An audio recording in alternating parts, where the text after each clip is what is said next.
Welcome to Big Blend Radio with your hosts, Lisa and Nancy, editors of BigBlendMagazine.com.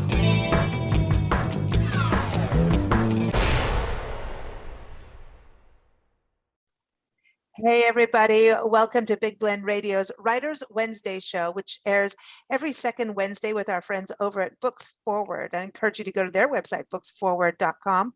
And of course, for your hosts, Nancy and Lisa, the mother-daughter travel team on the Love Your Parks tour, and also publishers of the various Big Blend magazines. You can see all that at blendradioandtv.com. Today, we're excited to welcome internationally recognized psychiatrist and author, Dr. Jess Wright, and he is joining us to talk about his World War II era novel, A Stream to Follow, and it releases on April 19th, so just a few days away, so you can pre-order it now. Do it. It's being released through Spark Press, and we encourage you to go to his website, jesswrightmd.com, and that's WRIGHT for jesswrightmd.com. So welcome to the show, Jess. How are you? I'm just fine, and it's great to be with you, Lisa and Nancy. Hey, it's funny. Normally, she introduces us as the crazy mother and daughter travel. Somehow, you I cut behaved. that line for today. Well, that's I a good got idea. nervous. I got nervous. That's so funny. But we're not on a couch. I'm sitting in a chair. Yeah. I must say, I try my very best when I stop my daily work to turn off the sign that says psychiatrist. Yeah, I just try to be a regular kind of person, so I won't try to analyze you. Okay. Oh, thank you. I mean, it's got to be fun at a cocktail party with you. I mean, it's some half of the room run, or the other half have a million questions for you about their family. It's going to be, one of those. But I think it's really exciting that you're writing fiction. You're well known for writing, nonfiction books dealing in psychiatry and also cognitive therapy, which I think is really interesting. But going into fiction, what led you to that? Is that something about, 'cause a lot of times you'll take, professional folks who have a strong message to get through, and sometimes fiction, in books or even in movies kind of helps get the message across. Is that part of your path into fiction? Part of it, but I think this particular story has been brewing in me a long time. And I've gone through all the things with the academic physician of publishing or perishing. You might have heard of that old saying. And, I went through that for many years of doing scientific research, publishing scientific articles, writing scientific books, and then branched off into self-help books. And I found that when I was writing self-help, I was connecting with people in a very different way than when I was writing these fairly dry scientific articles. Of course, I still write the scientific articles, just had a recent one that came out about a month ago. But I really enjoyed putting more emotion into it, trying to tell the story in a very different kind of way than I had through all my years of clinical practice and being a professor, if you will. So I'm trying to throw away my professor's hat and trying to just get into the story and tell one that I think is important for people, but yet is entertaining and engaging, the kind of book that I'd like to read, or my sisters would like to read, or my wife would like to read, the people that I know. So that's what I've been doing. And I started this project several years ago, and I've really enjoyed it, more so than I thought. I hear all these stories about writer's block and drudgery and the empty page and so forth, but that hasn't really hit me that much for some reason. Maybe I'm just lucky on this first thing that I've enjoyed it so much. But I've since I completed A Stream to Follow, I have another book that's been finished and with my agent now. So it looks like I'm opening a new chapter in my life. Oh, that's Awesome. exciting. That's exciting. I might also say that I should practice what I preach, if you will, as a doctor. And I keep advising my patients who are getting a little older that don't stop, have some new thing to throw yourself into, something that's exciting, something that's challenging, something that stimulates your mind. Of course, I also recommend exercise, both physical and mental exercise. So I'm doing it, I guess, myself with writing Awesome. The Stream to Follow. No, I think you're right, because just sitting around moping about getting old doesn't change anything. It just makes it move quicker. You get old Right. faster. I don't like the term getting old. It's, Okay, why getting more getting what? experience. Yeah. Well, Maturing, like we shouldn't probably good say wine. getting old, but Yeah. if you're watching the video, you can see some gray hairs on my head. So Mhm. I've done a few things already in my life before I turned to writing fiction. But I Mm. do want to touch on the book and have you kind of give an overview. Nancy's reading the book, and we Mhm. can't, honestly, we can't trust Nancy. She'll say something that people need to find out in the book. But this is a World War II era book, but you've got Bruce Duncan, and from what I've been gathering, you've got a love stories in there. You've got also going through trauma from war, Mhm. and then also illness in there that I'd like to touch into too. But can you give everyone just a little overview without any spoilers, because the book is coming out April 19th, everyone. Right. Well, it does have a few twists, and I'll try not to reveal those. But essentially, this is a story about a surgeon from World War II that had the experience that most doctors that are serving in military assignments in today's world would not have. At that time, the graduates of medical schools, like fresh out of medical school, freshly minted, were sent to a crash course in being a trauma surgeon, or at least being able to stabilize people that had traumas, and were sent right to the front line. Yeah. And during World War II, there was very little in the way of mercy for the medical personnel. In fact, and many times they were used almost as target practice. Ambulances were shot up, and so the doctors at that time saw really vicious kinds of things, not only to the people they were treating, but to themselves, and it was high mortality rate. So it wasn't uncommon for physicians to come back and have what we now call PTSD. Mhm. In those days, very little was known about it. It was called combat fatigue. Mhm. And the treatment was essentially take you away from the front lines for a little while, just a brief time. Sometimes they got a shot of a sedative, and then were sent right back to the lines. And it was essentially suck it up and get back and fight. Now, when we treat PTSD today, we know that it is important to get back on the horse, if you will, eventually. But this was pretty tough on a lot of people.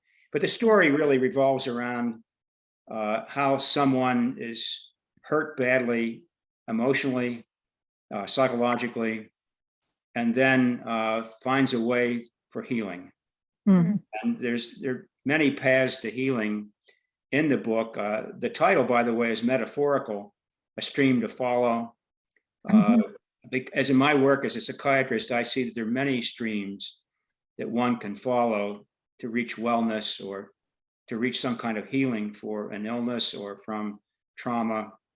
And I wanted to show one that was really palpable, strong, heartfelt, that would make sense to people, and even though the book is written in 1946 and then with flashbacks into the war in 1944, 1945, lessons that would be really useful to people today. Well, speaking of that, I think that's really timely in a way, because Mhm. when you think about what's happening right now in the world, and also our our medical practitioners, our medical folks, everyone serving during COVID, while I hear is the medical community, I know even Dr. Jackie Ubani, our cardiologist who's on our show every month, we were talking about that, with nurses, doctors, run ragged, and also having to experience a huge amount of death that is more than what they're used to handling. So, we've been having this, I think, a very national and international discussion about PTSD in, the medical community. So I think it's very timely. Right. And of course, we're going to see just tremendous amount of psychological trauma in addition to the physical trauma from what's happening in Ukraine now. Right. Yes, absolutely. Statistics are really pretty scary. If you're up close on the front on a wartime experience, your chances of having at least acute PTSD are somewhere around 40%. Mm. So we think about all the people in Ukraine, we're looking at many, many millions that are going to have issues that are going to go way beyond the physical trauma and the dislocation and all the terrible things that are happening today. Well, the nerve, I mean, to live like the Ukrainians are having to live right now and never knowing what's going to happen from minute to minute. I mean, the stress is, I can't imagine really that Just kind of huge, stress. huge psychological stress. Yeah. Almost incomprehensible how well so many of them are doing, at least from the accounts that we see on TV and read the newspaper. It's really remarkable. When you think about having a novel where we touch on this on the shows a lot, but I think it's really, connecting with what you've written, especially is, when we think about, PTSD and trauma, and everybody's at a different stage of it. I know I had a little bit of that when we went through a series of wildfires. In a year and a half, we evacuated full evacuations, living in a mountain town when there's only one road in and out. And there was arsonists. They were trying to burn the mountain down. I mean, it was a mess. And it took a long time, almost like 6 months later, to realize you're not sleeping because you're waiting for the next fire. So you're almost in that, that crazy cycle. And see, I did use the word, Nancy, there it is.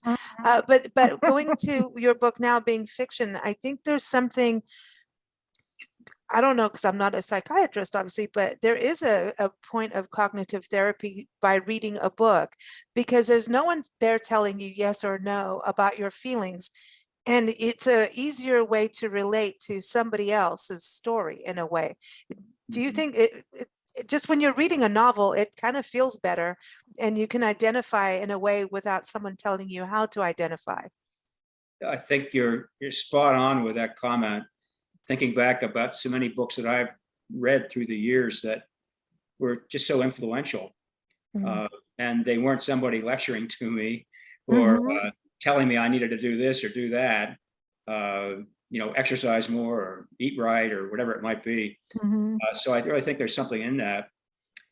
When I set off to write this book, I thought that, well, I wasn't experienced in fiction writing, although I was very experienced at writing other things. But I thought as a psychiatrist, I had a window of insight into the way people feel and the way they think that perhaps some other authors wouldn't have, because of so many people I've listened to through the years and all the studying I've done. So I tried to weave into the novel a lot of really deep kind of psychological understanding of the way people think when they're under stress, and show with some of the main characters how this can go astray, or how it can turn out to be a transforming experience. That is, that trauma is not always necessarily bad. That there are times when bad things that happen to us influence us to make changes in our lives, or to double down on effort that we're making on a certain thing that's important in life, or to make a commitment to find something that's meaningful. Think about, for example, a mother who's lost a child through a drunk driver. Terrible, wrenching, horrific thing. But yet, even though her heart is aching and probably will forever, commits herself to doing something about this problem. And it's an advocate. And we see a lot of that. I see a lot of that in my practice. In fact, if you don't mind me telling a real quick personal story, some people have wondered, have you ever experienced trauma yourself? And the answer is yes. When I was 16, my two best friends and I went out sled riding one winter night, and only two of us came home. We were both, all three of us were in the Boy Scouts. We were trying to be Eagle Scouts. Two of us became Eagle Scouts, and one of us is in a grave. And I was traumatized, obviously, and I didn't know anything about PTSD then, nothing about how to manage it. I did it all internally, stuffed it all inside, like the main character in this book does for a while. It's sort of the type that doesn't talk about it, which is maybe one of the worst things you can do. And I think it did have an impact on me. But as I think about my choice of going into medicine, I didn't know it. I think it was probably unconscious, but probably that's why I did that. Because I was, at the time that injury happened, I was helpless. I was a scout that took a first aid merit badge, but yeah, I was helpless. Wow. And I chose profession. I started off to be a surgeon, but never made it that direction. So somehow the psychiatry bug bit me, which has turned out to be good for me personally, because that's I think where I'm best used. But I had that personal experience, and both my father and my uncle were served in World War II, and they never said a word about it. And then, until my uncle got my dad died young, probably from the repercussions from the war. And my uncle, who was a fighter pilot, flew over from England over Germany and France, never said a word until he got lung cancer late in life. And it's interesting that he wanted to open up to me. He just spewed out all things that he kept inside for decades. I think that probably influenced why I chose this particular story. And World War II always fascinated me. I've read a lot about it, and I wanted to tell a story that I'll give away that it's not a tragic ending. The main character does make it, if you will, although it goes through a lot of trying circumstances. His brother, who was the fighter pilot in the book, doesn't fare as well. So we see two different kinds of outcomes. But you mentioned the love story in there. So one of the things that I've learned in my practice is that if you have excellent relationships and you have a caring relationship in your life, that can count for a whole bunch. And that's part of the healing process too. I think we're herd animals and we need each other. And a Right. lot of times we think we don't. But when stuff really bad starts to happen, you really need to circle around with your friends and family because you need the support. And sometimes a stranger can be a really good form of support and become an instant friend because I identify with whatever you're going through. They may have been through something similar. And we all have these moments in life. I don't know anybody who hasn't been through something traumatic at some point. Oh, that's very, very true. Yeah. And I think your point about connecting and being with people that you can talk about it with is so important. One of my colleagues and friends, Barbara Rothbaum, who's an expert in PTSD, works at Emory in Atlanta, has written a nice book, a small book called PTSD, What Everyone Wants to Know. It's a really nice book. And in that, she gives the advice to people, talk about it, talk about it, talk about it. Yeah, that's interesting because it gets stuffed inside. I know when we lived out in the high desert in 29 Palms in San Diego, that was the fires in Joshua Tree, which was after the fires area, and that's you got a huge military base, and this was way back when I'm going to say over 15 years ago, around that time, and at that point the military men and women were coming home and just coming home for a few days and then back on tour again. We were knee deep in Afghanistan at that point, and the families and those who were serving, there was this disconnect because they weren't home all the time, you know, and they'd come home and it was very quiet and nobody would share, and you know they're dealing with all the what inside. It was everything was inside, and PTSD is now talked about, but back then 15 years ago it wasn't something. Even the military, there's been some campaigns, but it's very quiet. And one weekend we heard 6 suicides happen. We literally could hear the shooting. There was a stabbing between a husband and a wife. I mean, there was a real violence and death over it.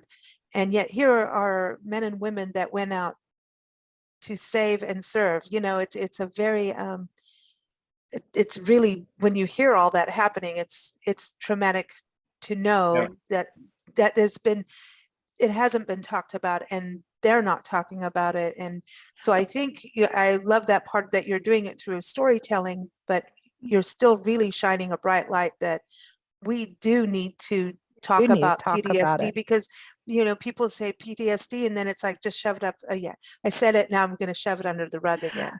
Well, you know, I remember when friends came back from Vietnam, they were actually from the military. They were told not to talk about it.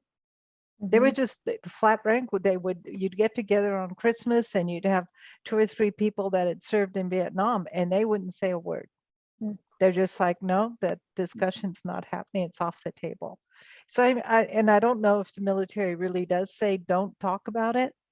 Not Uh, now. I hope not. I'm not sure who was talking with those people that you met that were Vietnam vets. I happened to be a psychiatrist right Mhm. after Vietnam. I was Mm. in medical school at a time when the male physicians were all subject to the draft. And fortunately, let me finish my training, and I went to serve for a couple of years and talked with lots of soldiers who've been through their experiences, and we certainly didn't advise that. Even back then, we knew that that it was important, very important, to talk about it. And also, one of the things that I've tried to emphasize in the book is find positive things that you can do in your life so that you don't let this cast a pall over everything. Mhm. In the book, A Stream to Follow, I said it was a metaphorical title, finding a stream, but there are some streams in it. And it turns out that our main character is a fly fisherman. Mhm. His days on the stream, it's He does almost a fish. meditative experience as you're moving the rod back and forth, and the arc of the line goes back and goes forward and gently lands a tiny little fly in the stream, and a trout comes up to take it. And being in the woods, in the forests, and having the time to reflect and be in touch with oneself, that can be a really important thing. And I'm not recommending fly fishing necessarily as a cure for PTSD, but I am saying that that we need to find things in our life that give us a sense of well-being, a sense of meaning, a sense of peace, a sense of calm. Even if we haven't had terrible traumas, those things are so important, and that's illustrated in this book. As we talk about trauma, I wanted to make sure people who might read this book realize this is not all just grim type Oh no. tough kinds of things. There are flashbacks to war scenes, tragic things that happen. There are some binds that our characters find themselves in, but overall, there's lots of things to enjoy and to like and think and feel like you want to turn the next page because you want to find out what's going to happen to these characters. Well, because the So that's people are, why yeah. I told this kind of a story. Try to make it uplifting, heartwarming, and ultimately things for the most part work out. I think but the characters are really real. You know, I feel like I know the people. And so you start to really care about what's happening to each person. And there's some instance in the book where there's two characters that are disagreeing with each other and they used to be friends. And then you're like, no, man, you're wrong. The other guy's right. You start taking sides with the character. So to me, that means your characters are really alive. Well, I'm glad to hear that.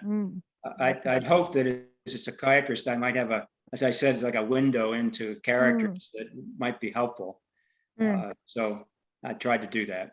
No, I think it's well written, and I'm not a fisherman, but I would go out and stand in the water and just look at the fish. I wouldn't fish, but Well, we're allergic to fish, both of us, so that's not happening. Are you? That's not happening. Yeah, but it would be cool just to stand in the water and be around them and watch them. Yeah, it can be beautiful spots. Now I would say that all my fishing is so-called catch and release. Yes, So we this is gently true. put the trout back into the water.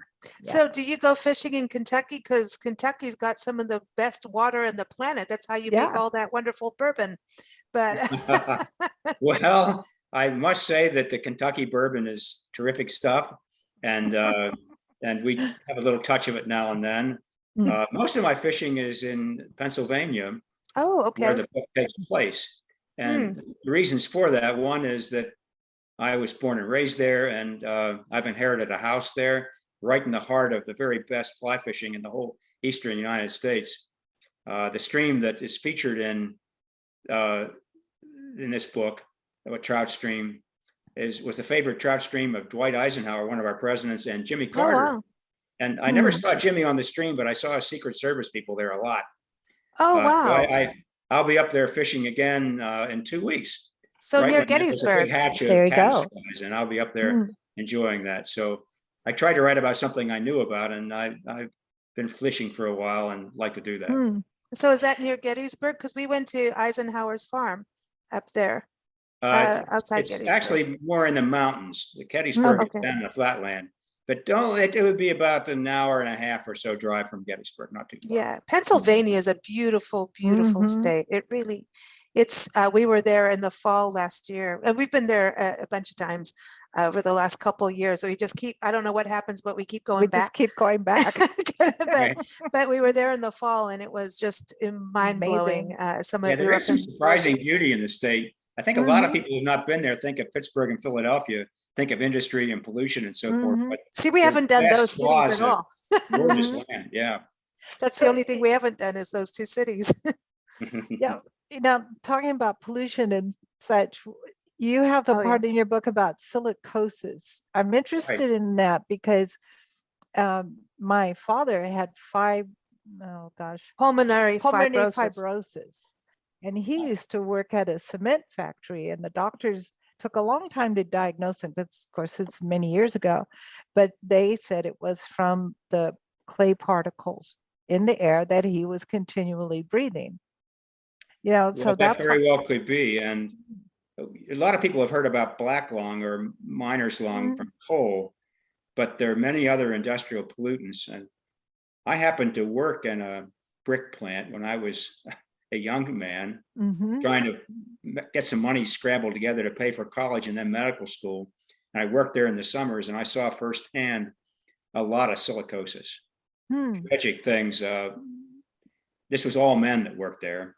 And so there were men in their 50s that really couldn't breathe. They were gonna be dead soon from fibrotic changes in their lungs.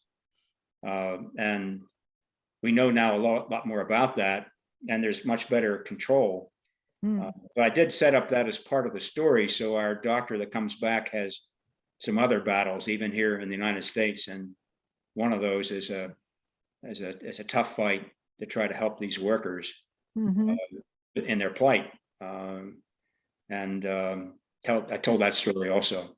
That that I really related to that because I remember watching my dad, and I remember going down to the general hospital in the middle of Los Angeles, and the doctor would go with my mom, and he would show the X-rays of my dad's lungs, and every time it was just like got cloudier and cloudier to the point of their little fingers like veins and stuff. I don't know what to call them, but they're going Right. out. And then all of a sudden, he got down to 25% of its lung capacity, and of course that didn't.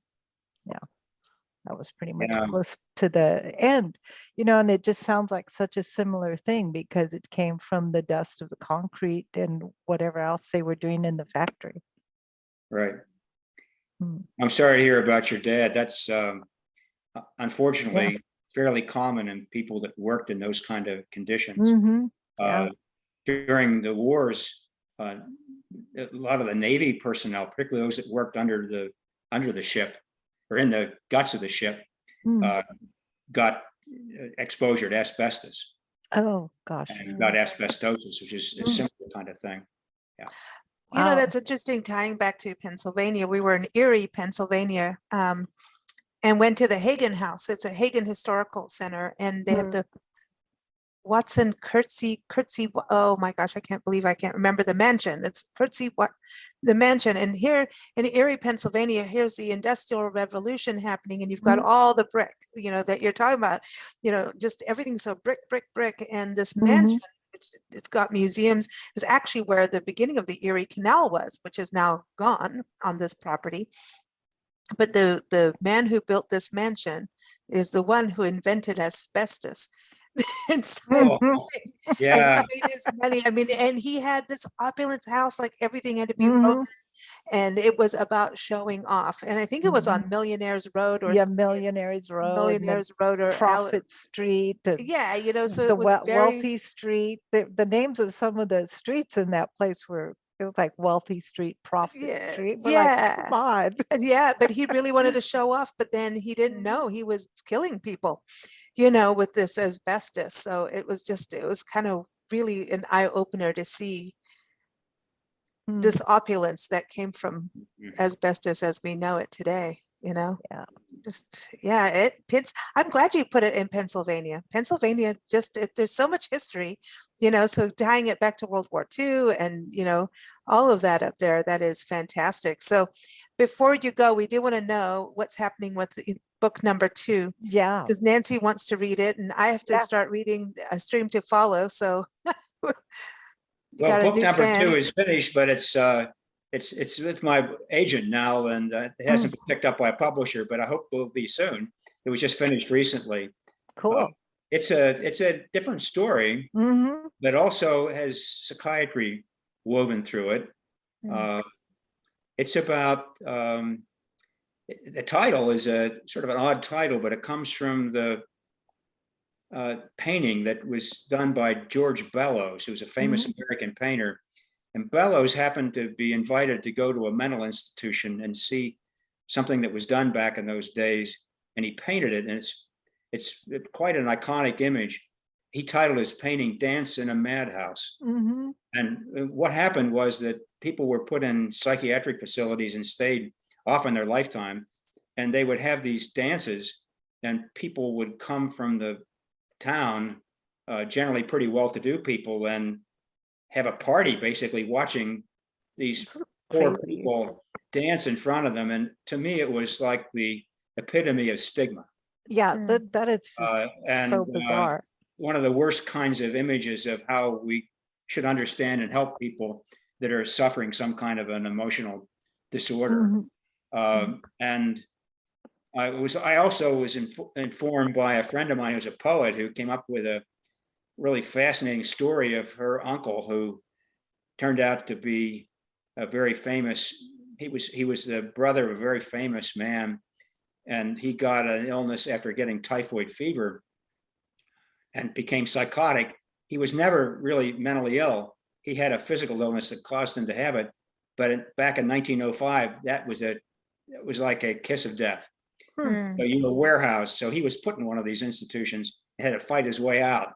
Wow. In many ways. So it's a psychological thriller in a way, because the main character, Owen Townsend, has to use his wits and anything he can do to figure out a way to get out of this place. Wow. He makes it, but along the way, there are lots of adventures. And I hope that it's a really interesting and gripping and in a way enjoying and informing novel about mental illness in those days and how we need to treat it today.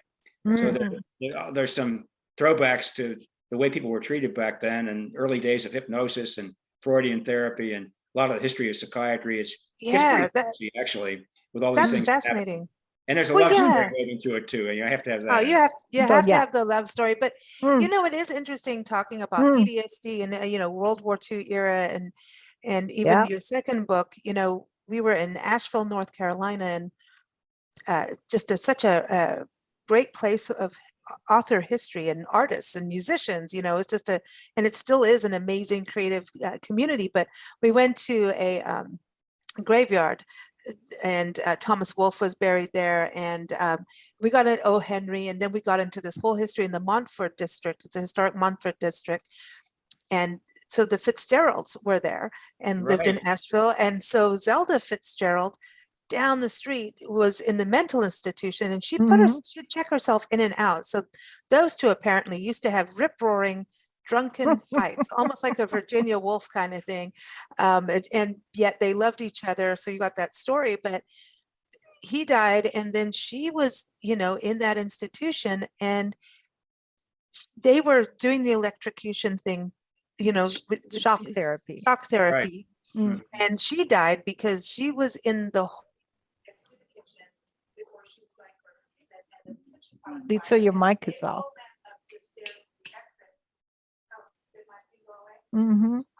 Sorry. Sometimes it goes away. All right. So so she was in the holding cell, or not cell, but room, and the kitchen catches on fire. They all run up the stairs, which turned out to be wooden stairs for your fire escape, and they all perished. So that's how she passed away. But I mean, it's a crazy story, but I was wondering, the shock therapy, does that work? Is that something that, I mean, I've always been fascinated by shock therapy. I'd be glad to Sorry. answer that question, but first I wanted to make a little comment about what you said about Zelda Fitzgerald, because you could have been a consultant for my book, Dance in a Madhouse, because there at I knew about the fire that killed Zelda Fitzgerald, Oh, wow. and I knew okay, about cool. other fires in mental institutions. And Oh. one of the things that happens in this book is that there are fires. Wow. Mm, That's obviously an extremely dangerous thing in an mm, institution, particularly in those days when they were wooden and they didn't have mm, systems to put out the fire and so forth and so on. So mm. that Wow. becomes Wow. a challenge. There's a person that's setting fires. Who knows who's setting them? And there are people that are dying. Mm, And one of the things our main character has to do is to figure a way to escape before the whole place goes down in flames. wow. But Wow. there are also some other fires that have been in mental institutions back in those days that killed many people. Wow. You don't see that today. Mm. That's interesting. Huh? So I wonder, Hmm. yeah. So the shock therapy, is that something, do you think that, because I remember reading actually not too long ago that somebody, I can't remember who, it was a doctor saying that there are parts of shock therapy that do work. But Yeah, it's actually had a bit of a renaissance. Mm.